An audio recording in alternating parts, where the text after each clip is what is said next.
नमस्कार साथियों। इस साल हम अपनी आज़ादी की 19वीं वर्षगांठ मनाने जा रहे हैं। आज़ादी की वर्षगांठ की खुशी के साथ ही विभाजन के वो जख्म हमेशा की हर साल की तरह हरे हो जाते हैं। विशेष तौर पर उन लोगों के लिए जिनके परिवारों, जिनके माता पिताओं ने आज़ादी की साथ ही विभाजन की इस त्रासदी को झेला। उनके परिवारों को अपनी मातृभूमि छोड़कर एक जगह से दूसरी जगह जाना पड़ा। इसमें पश्चिमी पंजाब, उत्तर पश्चिम प्रांत, पूर्वी बंगाल के लाखों लोगों ने अपनी जान दी। लाखों लोग घर से बेघर हुए। बैलगाड़ियों पर, पैदल, काफिलों के काफिले एक जगह से दूसरी जगह जाते हुए दिखाई दिए। ऐसा इतिहास पे कहीं दिखाई नहीं पड़ता कि भूमि के साथ साथ लोगों का भी बंटवारा कर दिया गया हो। इसमें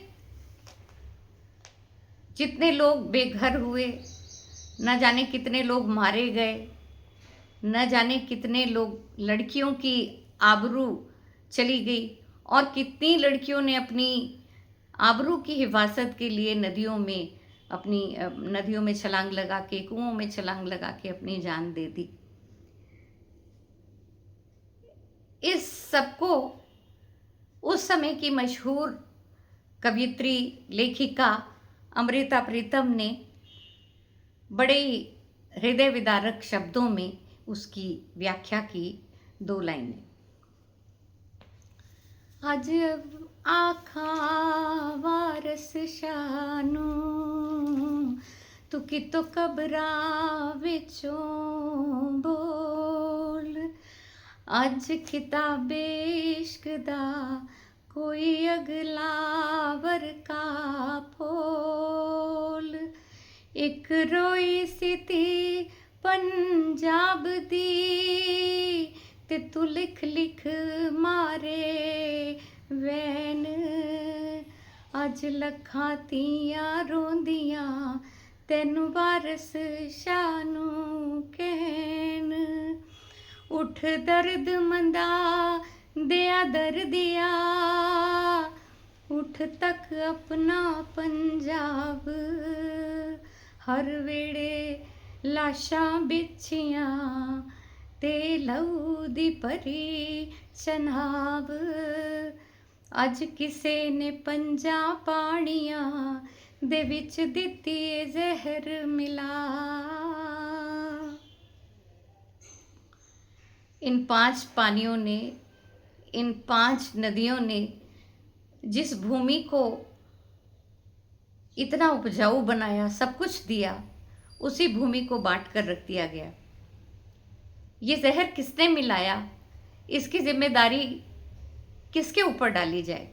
विदेशी हुकुमरानों पर, रेडक्लिफ पर, जिसको भारतीय भूगोल और भारतीय सामाजिक ताने बाने का क ख भी नहीं पता था। ना वो कभी भारत पहले आया, ना कभी बाद में। लेकिन हमारी मातृभूमि पे 2 लकीरें खींच के चला गया, जिसकी त्रासदी लाखों लोगों ने झेली। इसकी जिम्मेदारी केवल विदेशियों पर नहीं डाली जा सकती।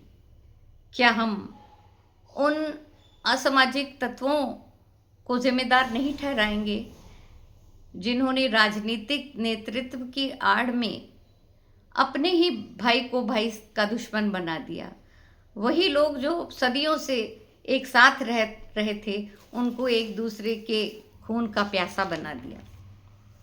आज मुझे लगता है कि चाहे 79 साल हो गए हों, लेकिन इस विचार पर आत्मविश्लेषण करना बहुत ज़रूरी है।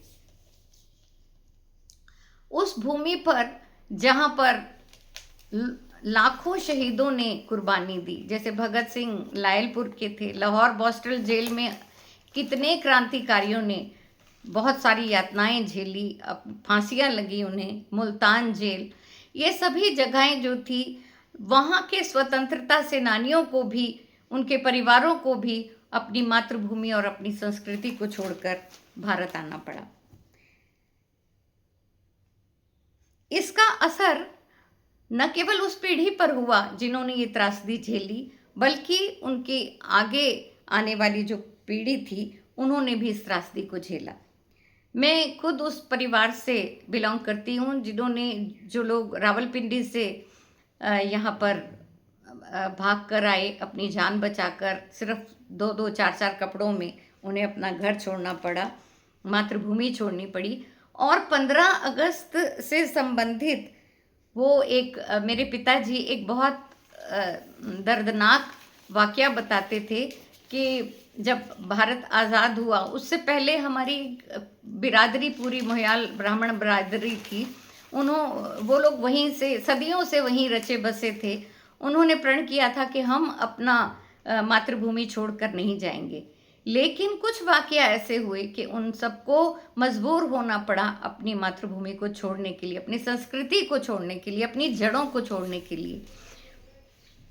उसमें जो वाकया मैं बताने जा रही हूँ वो 15 अगस्त का ही है, जो मेरे पिताजी अक्सर हर 15 अगस्त को याद करते थे कि इस जश्न को, आज़ादी की खुशी को मनाने के लिए जब वो अपनी छत पर चढ़े तो कुछ असामाजिक तत्वों ने आकर उन्हें झंडा नहीं लहराने दिया गया, केवल ये कह के कि अब ये तुम्हारा देश नहीं है, तिरंगा झंडा आप यहाँ नहीं फहरा सकते, ये फहराना है तो आज ही इस जगह को छोड़कर चले जाओ। और उसके साथ ही उन्होंने साथ वाले जो उनके घर थे, उनके चाचा जी का, उनको जला दिया। तो उस चीज़ से बड़ी दहशत फैली। दूसरी चीज़, जैसे मैंने पहले भी बताया, जो त्रासदी इस तरह की होती है उस पर सबसे ज़्यादा असामाजिक तत्वों की नज़र घरों की महिलाओं पर होती है, बच्चियों पर होती है। तो हमारे परिवार के एक जानकार थे, उनकी बच्चियों के ऊपर इसी तरह असामाजिक तत्वों की नज़र थी और ये उन्होंने उनको उठाने का या इस तरह का कुछ प्लान बना रखा था। तो उनके पिताजी ने फरसा लेकर अपनी बेटियों को, अपनी पत्नी को खुद ही मार दिया ताकि उनकी आबरू को बचा सकें। ये बड़ी दर्दनाक घटनाएं थी जिसको सुनकर आज भी आपके रोंगटे खड़े हो जाते हैं। एक घटना हमारे अपने परिवार की थी।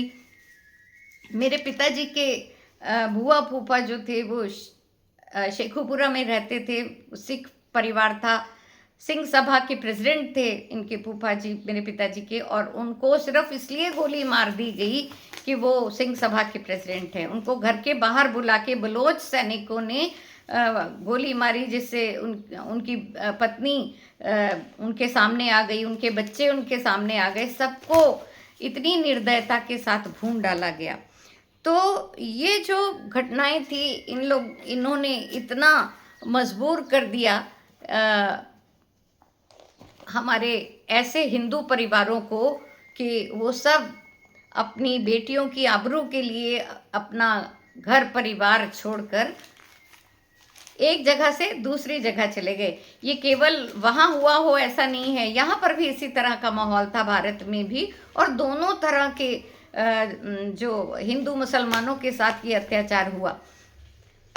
ऐसा नहीं था कि वहाँ के लोग बुरे थे या यहाँ के लोग बुरे थे, इतने सालों से जो लोग इकट्ठे रह रहे थे वो बुरे थे, बल्कि कुछ असामाजिक तत्व हमेशा इस तरह की चीज़ों का फ़ायदा उठाते हैं और उन्होंने भरपूर फ़ायदा उठाया। तो जो नज़ारा 15 अगस्त का या उसी सप्ताह का पूरा था, वो उसको देखते हुए, वो वीरान घरों को देखते हुए और काफिलों को, बेघर लोगों के काफिलों को देखते हुए साहिर लुधियानवी जी ने एक नज़्म लिखी थी कि 2 शब्द, ये कूचे नीलाम घर दिलकशी के, ये लुटते हुए कारवां जिंदगी के, कहाँ है मुहाफिज खुदी के, जिन्हें नाज है हिंद पर, वो कहाँ है, कहाँ है, कहाँ है, कहाँ है। ये असामाजिक तत्व हमेशा रहे हैं और हमेशा रहेंगे, आज भी हैं। इन राष्ट्र विरोधी तत्वों को कभी भी, इनसे बचकर हमें समाज को रहना है। ये लोग कभी धर्म के नाम पर, कभी जाति के नाम पर, कभी भाषा के नाम पर लोगों को बांटते हैं, और ये विभाजन हमें एक सीख दे गया कि हमें इन लोगों से बचकर रहना चाहिए। जय हिंद।